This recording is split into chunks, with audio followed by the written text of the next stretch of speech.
আসসালামু আলাইকুম। প্রিয় দর্শক, প্রথমেই ক্ষমা চেয়ে নিচ্ছি যে আজ একটু দেরিতে এই ভিডিওটা আপ করছি। আমার ব্যক্তিগত কিছু সীমাবদ্ধতার কারণে এটা হয়নি। এজন্য আশা করি আপনারা আমাকে ক্ষমা করবেন। মূল প্রসঙ্গে আসি। অনেক দিন ধরে একটা আলোচনা চলছিল। আমি নিজেও বহুবার বলেছি এই যে এদেশের অনেক মানুষ বিশ্বাস করতে চান না যে আসলেই কি ফেব্রুয়ারিতে নির্বাচন হচ্ছে, এবং এটা কেন বিশ্বাস করতে চান না, কি যুক্তিতে। এই যুক্তিগুলিও কিন্তু অনেকে জানেন না, আমিও জানি না। এবং এটা নিয়ে আমিও বহুবার বলেছি যে সরকার যেভাবে অগ্রসর হচ্ছে, কোনো কারণেই আমি বলতে পারবো না, আমি প্রমাণ করতে পারবো না যে নির্বাচন হওয়ার ক্ষেত্রে কোনো ধরনের সংশয় আছে। তো প্রমাণ করতে পারবো না, তারপরেও দ্বিধা কেন? এটা নিয়ে আমি বহুবার কথা বলেছি, অনেকেই এটা নিয়ে আলোচনাও করেছেন, কিন্তু কেউ কিন্তু কনক্রিট কোনো ঘটনা দেখাতে পারেননি যে এই কারণে মনে করা যেতে পারে যে নির্বাচনটা ফেব্রুয়ারিতে নাও হতে পারে। তো সেই কারণটার অপেক্ষায় আমরা ছিলাম যে আসলে কোনো কারণটা পাওয়া যায় কিনা। আমার মনে হচ্ছে যেন আমরা সেরকম কারণ পেতে যাচ্ছি। সামনে আরও পাবো কিনা জানি না, মনে হয় পেতে যাচ্ছি। একটা কারণ পেয়েছি আজকে, সেটা আপনাদেরকে শেয়ার করি। আপনারা জানেন আজকে একটা বড় ঘটনা ঘটেছে, সেটা হলো একটা ছোট দলের এক নেতা, সে একটা ঘটনা ঘটিয়ে বসেছে। দলটার নাম হলো বাংলাদেশ কংগ্রেস। এই দলের কোনো কর্মকাণ্ড, কোনো রকম আপনার উপস্থিতি আপনার এলাকায় আছে, দেখেছেন? আমি দেখিনি ভাই। কিন্তু এই পার্টির যিনি সাধারণ সম্পাদক, ভদ্রলোকের নাম হলো মোহাম্মদ ইয়ারুল ইসলাম, উনি আবার একজন আইনজীবী। উনি আজকে আদালতে একটা রিট করেছেন, আজকে বুধবার হাইকোর্টের একটা রিট করেছেন। সেই রিটটা হলো যে উনি নির্বাচন কমিশনকে কিছু প্রশ্ন করেছেন এবং বলেছেন যে এই কাজগুলো না ঘটলে পরে নির্বাচন হওয়া উচিত না। এবং উনি রিটের মাধ্যমে বলেছেন যে সব ধরনের নির্বাচনী কর্মকাণ্ড যেন এইগুলির সমাধান না হওয়া পর্যন্ত বন্ধ থাকে। তো আদালতে রিট করলে তো অনেক কিছুই হয়। আদালত যথারীতি নির্বাচন কমিশনকে, সিইসিকে এটা নিয়ে বলেছেন, যেটা নিয়ে আলোচনা হবে। উনি সিইসিকেই প্রধান বাদী করেছেন এবং আগামী সপ্তাহে এই রিটটার উপর আলোচনা হবে। আলোচনা হওয়ার পর অনেক কিছু হতে পারে, নির্বাচন স্থগিত হয়ে যেতে পারে। দেখুন, আগামী সপ্তাহে নির্বাচনের শিডিউল ঘোষণা করার কথা। যদি আপনি ফেব্রুয়ারির দ্বিতীয় সপ্তাহে নির্বাচন করতে চান, তাহলে ডিসেম্বরের দ্বিতীয় সপ্তাহে আপনাকে শিডিউল ঘোষণা করতে হবে। সেভাবেই শিডিউল ঘোষণার জন্য বলা হয়েছিল যে 11-12 তারিখের মধ্যে শিডিউল ঘোষণা করা হবে। এখন যদি এই সপ্তাহে যদি এটার শুনানি হয়, শুনানিতে যে কারণগুলি দেখিয়েছেন এই ভদ্রলোক, কারণগুলি কিন্তু ভ্যালিড। আমি কিন্তু কারণগুলিকে সাপোর্ট করি, যত কিছুই বলি না কেন। কারণ উনি কী বলেছেন? উনি বলেছেন যে নির্বাচনের সময় রিটার্নিং অফিসার সাধারণত কে হয়? রিটার্নিং অফিসার হয় ডিসি, এবং উপজেলা সহকারী রিটার্নিং অফিসার যিনি হয়, এটা হলো উপজেলা নির্বাহী কর্মকর্তা, ইউএনও। এই ইয়ারুল ইসলাম সাহেবের বক্তব্য যে নির্বাচন কমিশনের জেলা নির্বাচন কর্মকর্তা একজন আছে, উপজেলা নির্বাচন কর্মকর্তা আছে। তো রিটার্নিং অফিসার কেন জেলা নির্বাচন কর্মকর্তা হবে না? একদম ভ্যালিড কারণ, প্রশ্নটা কিন্তু ভ্যালিড।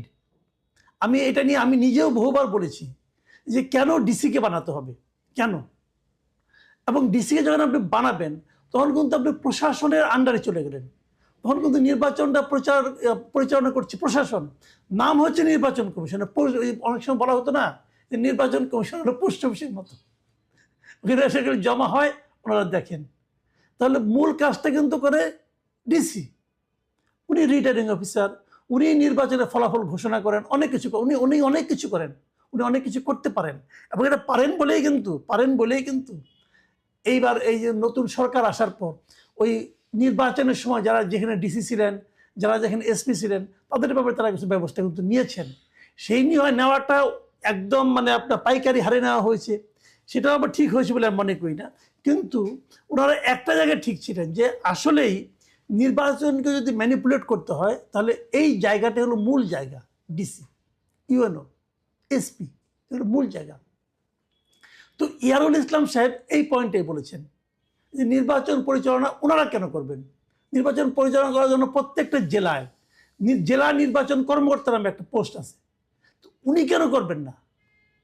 উনাই তো রিটার্নিং অফিসার হওয়া উচিত, তাকে প্রশাসন সহায়তা করবে এ পর্যন্ত, কিন্তু কাজটা তো উনি করবেন। তো এই যে বেসিক পয়েন্টটা, এটা কিন্তু আপনি ইগনোর করতে পারবেন না। তিনি আরও একটা মৌলিক প্রসঙ্গ তুলেছেন, রিয়েলি মৌলিক, আমি এটাকে পছন্দ করি। সেটা উনি বলেছেন যে এই নির্বাচন কমিশনে যারা সচিব হন তারা কিন্তু বাইরের থেকে আসে, প্রশাসনের বিভিন্ন জায়গায় থাকে, তাদেরকে এনে নির্বাচন কমিশনের সচিব বানিয়ে দেওয়া হয়। ইয়ারুল সাহেবের বক্তব্য হলো এটা কেন হবে?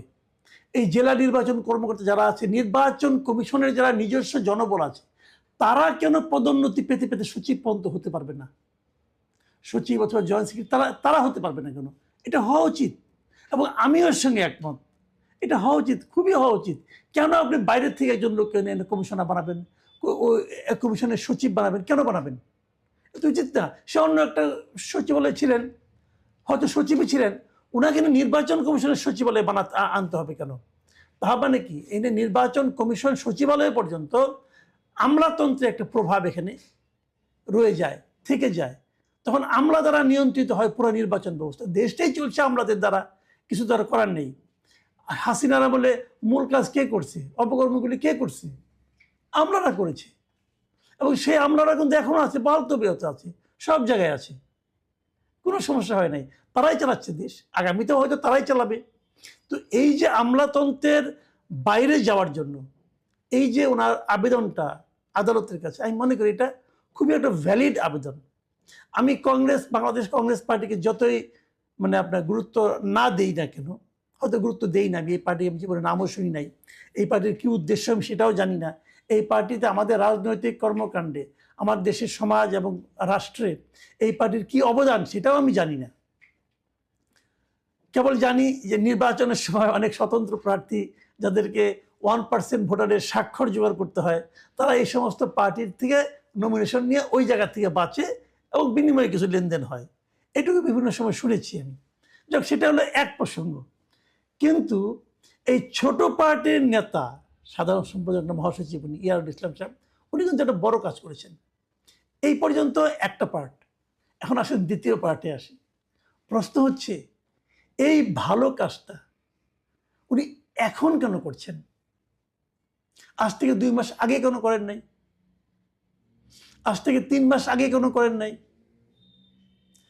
আগে করলে এটা কিন্তু একদিনের সমাধান হয়ে যেত, কিন্তু উনি এমন এক সময় করেছেন যখন নাকি নির্বাচনের উপর একটা স্থগিত আদেশ আসতে পারে, নির্বাচনের শিডিউল পিছিয়ে যেতে পারে, যাবে আমি বলছি না, বাট যেতে পারে। যদি পিছিয়ে যায় তাহলে কি পিছাবে? ফেব্রুয়ারির নির্বাচন পিছাবে। এই যে ফেব্রুয়ারির নির্বাচন পেছানো, তাহলে কি আমি বলবো এটা কেউ করাচ্ছে? আমি ইয়ারুল ইসলামের উপর কিন্তু অশ্রদ্ধা করছি না, ইয়ারুল ইসলামের যে আকাঙ্ক্ষা এবং ওনার যে উদ্দেশ্য তা নিয়ে এগুলো সন্দেহ পোষণ করছি না, কিন্তু পাশাপাশি সময়টার কথা ভাবছি। এই সময়ে এটা কেন হয় না? ধরেন আপনার বাড়িতে একটা ঘরের মনে করেন একটা দেয়ালটা নষ্ট হয়ে গেছে, রং করতে হবে, অথবা বাথরুমটাকে ঠিক করতে হবে, ওটাকে আপনি সংস্কার করতে চান, তো ওটা সংস্কার করতে গেলে তো মনে করেন আপনার অন্ততপক্ষে 15-20 দিন সময় লাগবে, অনেক কিছু ভাঙাভাঙি হবে, ইট ভাঙা হবে। এখন ওই বাড়িতে ধরেন বিয়া লাগছে, এখন যদি বিয়ার 2 দিন আগে বলে আমার এগুলি সংস্কার করতে হবে, তাহলে ভাই হবে? আপনি আগে বলতেন। তো নির্বাচনের যখন একদম চূড়ান্ত সময়, সেই সময়ে এসে আপনি রিট করে বসলেন, নির্বাচন পেছানোর কিন্তু একটা আশঙ্কা দেখা যাচ্ছে। আবার আরেকটা ঘটনাও কিন্তু আছে, আমি যতটুকু জেনেছি, ওই যে জোটবদ্ধ দলগুলোকে নিজেদের প্রতীকে নির্বাচন করার যে কথাটা বলা হচ্ছে, সেটা নিয়েও কিন্তু প্রশ্ন উঠেছে, এবং মনে করা হচ্ছে সেটা নিয়েও কেউ কেউ আদালতে যেতে পারে। যদি যায় সেটা কি হবে? আরেকটা রিট হতে পারে। কিন্তু তার মানে এই সবারই মতলবটা আসলে কি? আসলে নির্বাচনটা যেন পিছিয়ে যায়। এবার বরং ভাবেন আপনারা, যে নির্বাচন পেছালে লাভ কার? আমি কিন্তু সবসময় যে কোনো আলোচনায় আমি করি না কেন, আমি কিন্তু একটা কথা আপনাদের প্রায়ই বলি যে আসলে বেনিফিশিয়ারিকে এটার দিকে তাকাবেন। যখন কোনো অঘটন ঘটে, যখন কোনো সুঘটন ঘটে, যে ঘটনাই ঘটুক, আপনাদের চিন্তা করতে হবে এটা বেনিফিশিয়ারিকে। এটা করলে পরে, এটা হলে পরে লাভটা কার হয় সেটা চিন্তা করে দেখেন। আপনাদের মাথার মধ্যে আসে পড়তে পারে চিন্তাটা যে তাহলে কি যারা 5 বছর থাকতে চায়, 10 বছর থাকতে চায়, 50